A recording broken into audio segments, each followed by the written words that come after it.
Good morning, students. Welcome to the doctoral school, graduate school at the Jagiellonian University. My name is Piotr Sztompka. I am a professor of theoretical sociology, and I will teach you the class titled Social Capital: Theory of Interpersonal Relations. I'm not going to tell you anything about myself. You will find my credentials easily in the syllabus, but also in the Wikipedia or any other internet resources. So instead of speaking about myself, let me tell you something about the lecture. The lecture will be by means of 15 recorded PowerPoint presentations with voice and video. You will be able to open each consecutive lecture on Tuesdays when it will appear on the university distance learning platform Pegasus. The earlier lectures will be available, but later lectures will not. Each lecture will be introduced consecutively. At the end of the class, you will, of course, have an access to all lectures. But I would not advise you to start listening to those 15 hours of recording at the end of the class, just before the exam. I would very much advise you to listen to that, to think about it a little bit every week, on Tuesdays or any other day, in fact later, after Tuesday. There will be 15 lectures.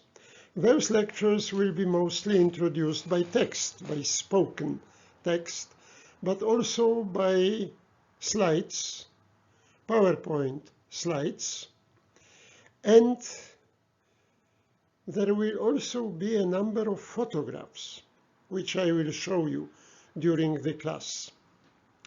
Those photographs have been taken by myself in many places of the world.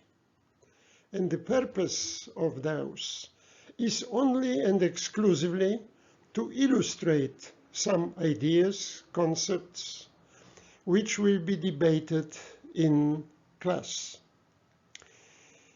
I believe it's very useful, and my experience shows that students like it very much. For my understanding of sociology, it is a crucial tool. My understanding of sociology and its role is what I call double translation. And that I will try to teach you. The ability to translate the abstract, the general concepts, theories, ideas of sociology into events, experiences of everyday life, what you experience yourself, what you see others to experience, what you learn from TV, from the media, to translate the language of sociology into the language of everyday life. But there is also the other direction of this translation. When you encounter some events, phenomena, experiences of everyday life, I would like you to be able to translate it, to describe it, to explain it with the concepts, theories, hypotheses of sociology. That is the whole point, to translate back and forth. And visual documentation, photographs, help very much. They introduce another type of translation from images to experiences, and back from experiences to images. The whole point is that sociology is not for sociologists. Sociology is for common people. Sociology is not for sophisticated social scientists discussing some ideas among themselves. Sociology is for the people to understand their social life, to be able to understand it better than with common sense. So that is the purpose, that is the goal of my lectures, and here on the slide you have a summary of that, of the idea which I have just put before you. Students are always concerned with the end of the class rather than the beginning. Students are concerned with the grading system, the exam, etc. So let me give you a brief information. The exam will take the format which is called take-home 24-hour essay. Take-home is obvious. In the condition in which we are now, in the distance learning, you will, of course, write the essay at home. But you have to write it within 24 hours and submit it within this limit of time. The essay will be expected to be about 8-10 pages, and the topic of that will be the application of some ideas, concepts, theories discussed here in class to your personal experience, to your own personal experience. I will specify, of course, in the final question what kind of experience I would like you to discuss. And on the basis of that essay, I will give you a grade for the class. That is the only formal expectation. The rest is up to you. You are doctoral students, graduate students. You are not undergraduates. You know what you need. You know what you have to learn in order to write great dissertations. So you will make the use of the tools I am trying to give you, to present you, and you will do whatever you think is worthwhile for your own academic purposes. Now let me cover briefly the program of the class, the main lecture topics as they will be described, debated here. I will start with the notion of social relations, the focus of sociology in my understanding of what society is and what sociology is about. I believe that the most important existential fact about the people is that we live in something I like to call interpersonal space, in the network of constant relations with other people. We are never, in fact, alone. From birth to death, we are surrounded by other people. We are entering and leaving various types of relations. And that is, I think, most important point, showing what society is and what sociology should do. Then I will move to the anatomy of interpersonal space. I will discuss those types of various relations which are to be found in the interpersonal space. Encounters, interactions, social relations, and social bonds. Then I will move to the individual person, how one is located within interpersonal space. And that is covered by the concept of social identity. Social identity, meaning the self-definition of our place in the interpersonal space. It is usually expressed by the personal pronoun we. We the students, we the professors, we the Krakowians, we the Poles, we men, we women, we workers in this or that branch of industry. We signifies network of relations and our personal location in these particular networks. Obviously, those networks overlap. People belong to many communities, many types of groups, and therefore their social identity is a quite complex phenomenon. I will discuss it in detail. And then we come to the concept which is in the title of our lecture. And that is the concept of social capital. Social capital is the concept which shows you that interpersonal space has a value. It is valuable for a person because the private interpersonal space, our personal networks of relations, may be put to use, may be exchanged for other important goods, services, benefits. It may be exchanged for advice, for help, for support. It may be exchanged even for money in some circumstances. So it is a capital, like other types of capital, financial capital, educational capital. Then we shall be more specific about social capital, and I will discuss varieties of social capital.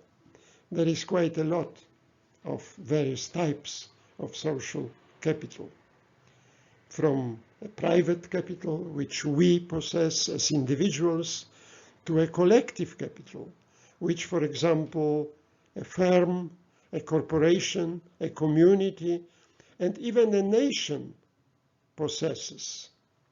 Some are more rich in social capital. Some are relatively poor. There are many varieties of the situation, and that will be our topic in this lecture. Then I will move to some empirical regularities. Please notice that this lecture is a theoretical lecture. It will introduce concepts, ideas, hypotheses, theories, models.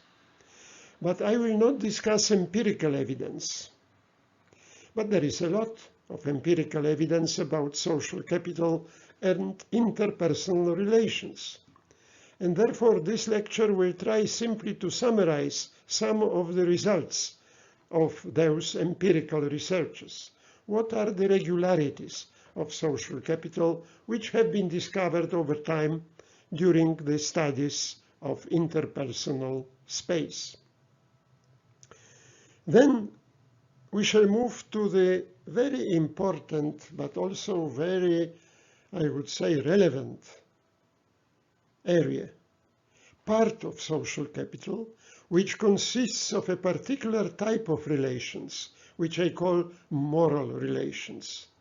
They are central for our well-being, but also they are central for the efficiency of groups, from the family to the nation state, all spectrum of groups.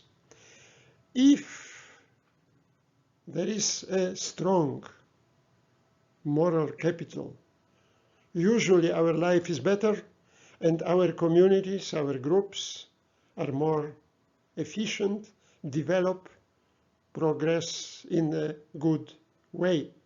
If it is lacking, the opposite is true. One of the crucial components of moral space is the relationship of trust. Trust is a crucial type of component, and I have devoted quite a lot of my own writing to the issue of trust, and therefore you will have to survive a series of lectures about trust. First, trust and risk. Trust is, of course, very risky, because we may put trust in the wrong hands, so to say. We may be disappointed with the people whom we trust. And therefore, trust always involves a measure of risk, and the relationship between trust and risk will be our topic in this lecture. Then there are many varieties of trust. It is different when you trust your friend, when you trust your wife, when you trust your boss. It is different when you enter an airplane and fly long distance and you trust an anonymous people. You trust the pilot whom you don't see, whom you don't know. You trust the technical personnel on Earth. You trust those who guide the airplane through the space. So you put a lot of trust into anonymous people. That is one of the varieties. But also you put trust in some material object. I put trust in this microphone I am using. I am trusting that it is reaching you and that my voice is relatively clear and relatively understandable. Of course, let me make an aside. I am speaking in English. You need a class in English. I have, of course, quite a lot of experience teaching English in the United States, in Australia, in Latin America, many other countries of Europe, but still English is not my mother tongue. And therefore, I remember once when I was teaching at the University of California at Los Angeles, and there were teacher evaluations afterwards. They are very serious about this procedure. They are long questionnaires which the students are supposed to fill, and there is a rubric of some free comments. And I found an interesting comment once. Somebody wrote, "I love his accent." So you see, you will have to survive my accent, my Polish accent, Polish American, Polish English accent. You have no choice. So when I expect your trust, I expect also your trust that I'm not only a competent sociologist, but I expect that you trust my English as well, that it is relatively fluent, relatively rich, in spite of this accent, which some California student loved. Now, I am already discussing an example of trust. When you enrolled at this class, you already put some trust into myself. Now the question is, how come? What are the foundations of trust? That is our next lecture. We are not usually trusting blindly. We try to find some reasons for our trust, good reasons. There are various reasons, but one reason is reputation. You look at the credentials. You look, for example, at my academic biography. You look at the books I have written. And in this way, you get some measure of trust in myself. But there are other ways to obtain trust. It is quite a complex issue, but very useful, because it also tells you how to diminish the lower the risk which you usually have trusting somebody. We move then to the issue of culture of trust. Trust is not only between two persons.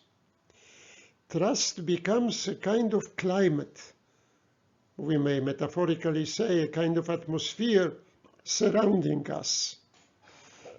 In the family, in the local association, in the neighborhood, but also in the larger society.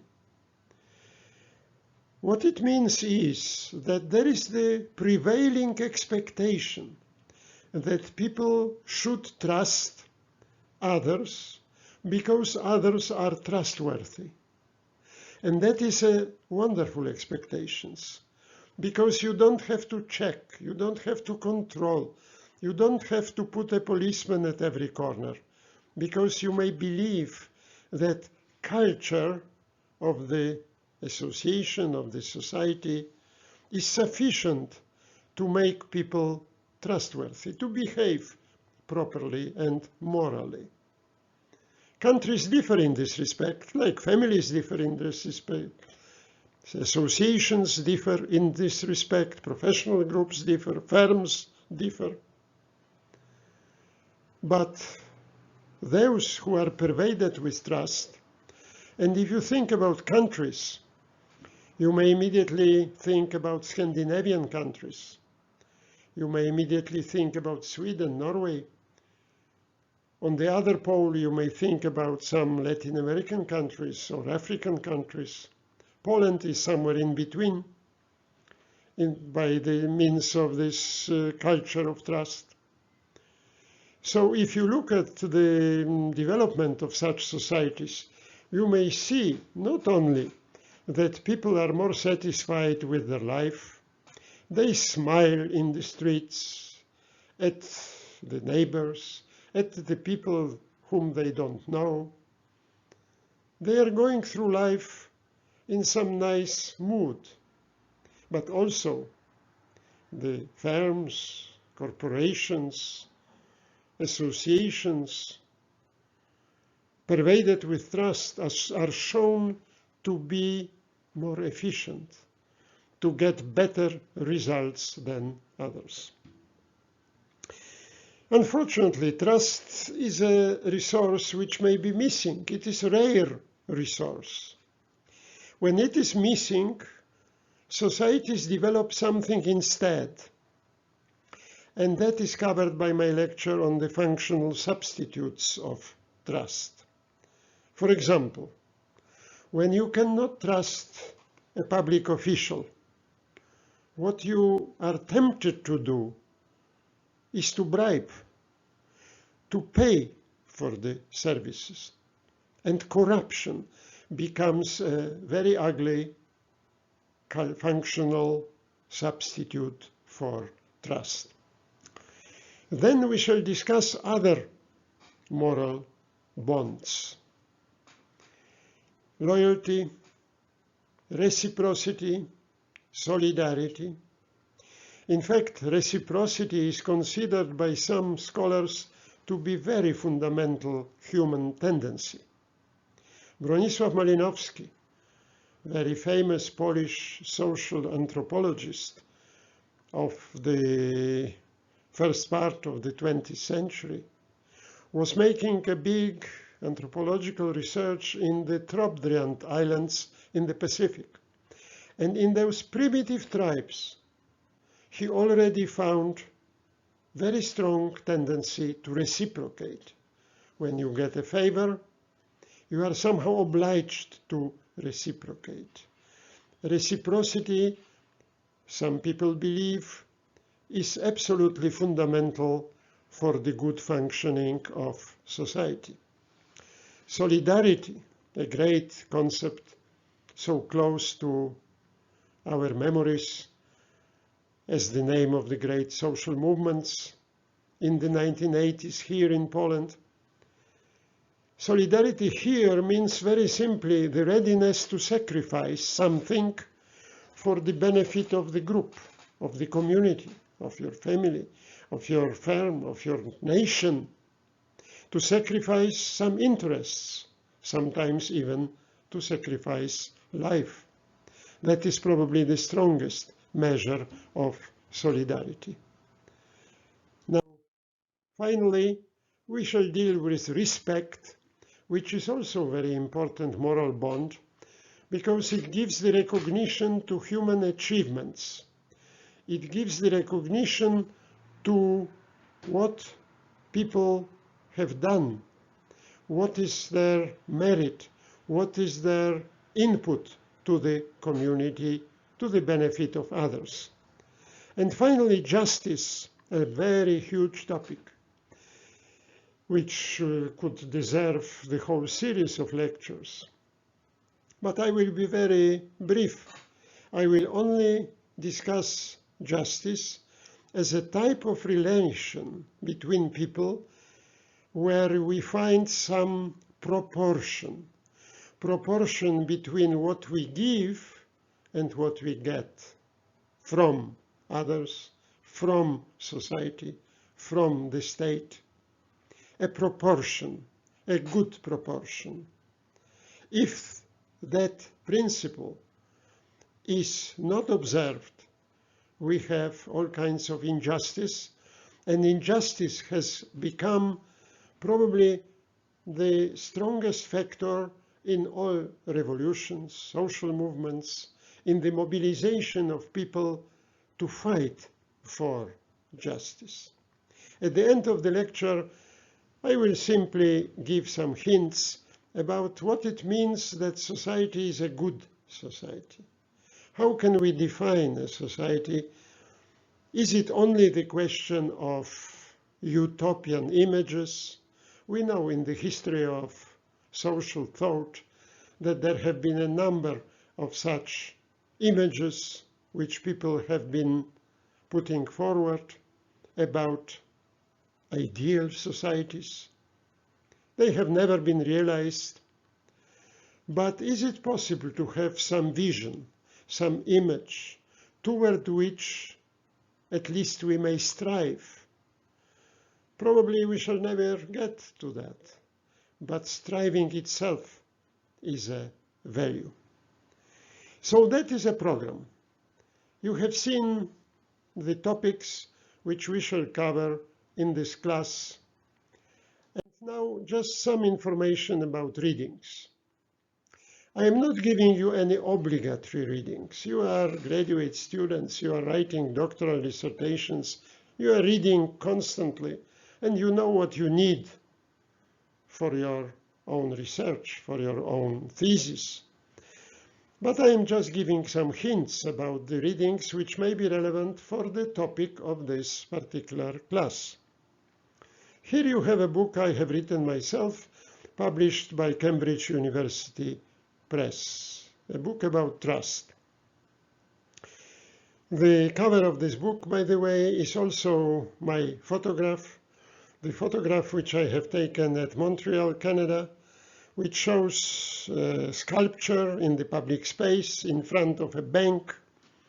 And the sculpture is obviously a group of people who look forward, who have some trust in their futures. That was the idea of the cover, and Cambridge University Press liked it, so they put it on the cover of my book. The same book came out in Russian.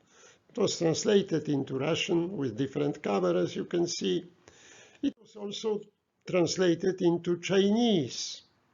I don't expect any of you to read in Chinese, but personally I have to tell you that I am quite proud that some people in this faraway country, that some Chinese students are reading my book in their own language.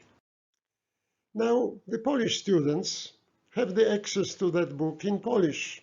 It was published some years after the British edition, which I have written in English originally. It was translated into Polish and published by Znak Publishers, which may be useful for the Polish part of my audience.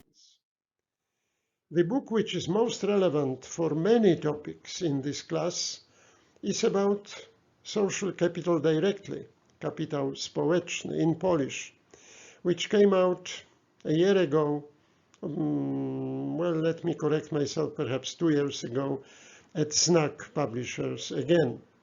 It is covering many topics which I am discussing here in class.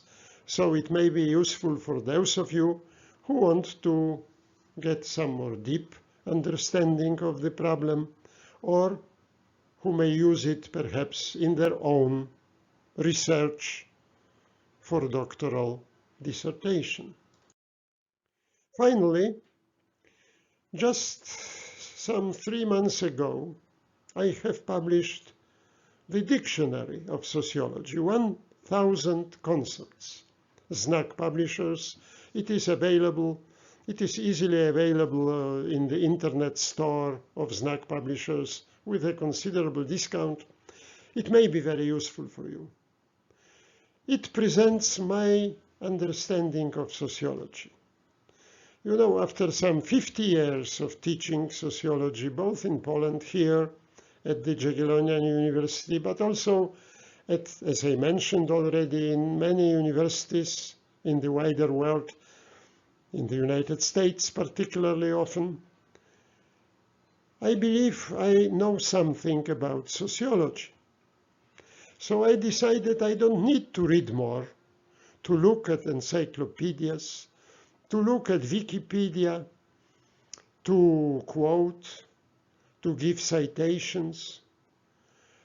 I may give you my understanding of sociological vocabulary, sociological concepts. And I was trying to do in the simplest possible way, in the clearest possible way, for everybody to understand and to use. Because language is for using, for describing, explaining, and understanding reality. And sociological language is for describing, understanding social reality. This book may be useful for you also for other classes or courses or exams. Just a good tool for sociological imagination.